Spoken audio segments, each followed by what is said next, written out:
तो hello guys, ये आज की स्टोरी है नेहा नाम की लड़की की, जो कि मुंबई के पास ही एक चिंचौड़ नाम के गांव में रहती थी। उस गांव में एक भूत साया था किसी का।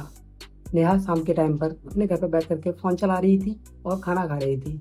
उसके फोन पर पहली ही रिंग बजी। नेहा ने जब ही फोन उठा लिया और फोन उठाते ही उसमें नेहा ने कुछ ऐसी आवाज सुनी कि नेहा के हाथ से फोन गिर गया।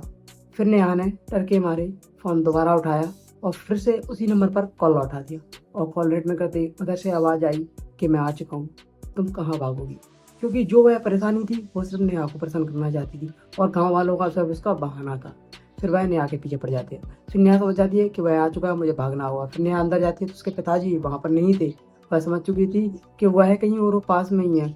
फिर उसे आभास हुआ कि वह जब तक मेरे पिताजी को ले गई है तब तक मैं यहाँ से निकल सकती हूँ। नेहा जल्दी से अपनी कार की चाबी उठाती है और चाबी उठा करके जल्दी अपनी कार के पास जाती है। कार स्टार्ट करती है, कार स्टार्ट होती ही नहीं क्योंकि वह इतना डर रही थी कि वह चाबी भी सही से नहीं लगा पा रही थी। इसके लिए फिर नेहा प्रयास करती है और नेहा चाबी लगा करके स्टार्ट कर लेती है और फिर नेहा वहाँ से निकलती है अपने गाँव से निकलती है शाम के टाइम पर ही। पर निकलते हुए जंगल का रास्ता पड़ता था, थोड़ा सा ही जंगल पड़ता था। उस रास्ते से निकली तो वहाँ पर एक पेड़ अचानक से उसकी गाड़ी के आगे गिर गया। फिर नेहा ने कहा इसको तो मैं हटानी थी, इसके लिए नेहा फिर गाड़ी से निकल के पैदल ही भागने लगी। इतना लंबा रास्ता नेहा गाड़ी से पैदल कैसे तय करती, मगर नेहा को पता था कि आगे एक तांत्रिक की कुटिया है।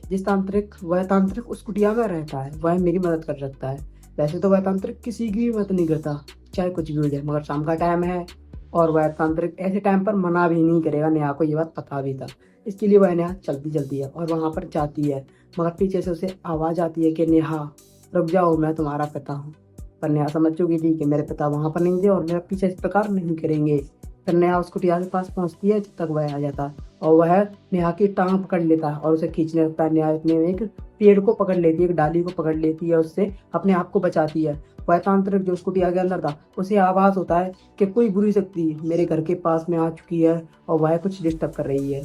फिर नेहा के लिए वह तांत्रिक अंदर से निकल के आता है और वह देखता है कि यहाँ पर एक साया किसी लड़की को खींच रहा है। वहां तांत्रिक अपनी लुटिया से जल्दी से गंगा जल निकालता है और उस भूत पर उस गंगा जल को डालता है और गंगा जल डालते ही वह भूत आग में जलने लगता है। उसे महसूस होता है कि कहीं वो जल रहा हो, जैसे उस लुटिया के जल के मारे वह गंगा जल उस भूत को जलाने लगता है। इतने ही टाइम में वह तांत्रिक सिंदूर से एक घेरा बना देता है और उस घेरा के अंदर उसको बिठा देता है, उस भूत को। और उस भूत को बिठाने के बाद में फिर अपना काम चालू करता है। वहां पर अपने हवन की तैयारी करता है। फिर उससे पूछता है कि तुझे क्या परेशानी है और क्यों इस गांव के इस लड़की के पीछे पड़ा हुआ है।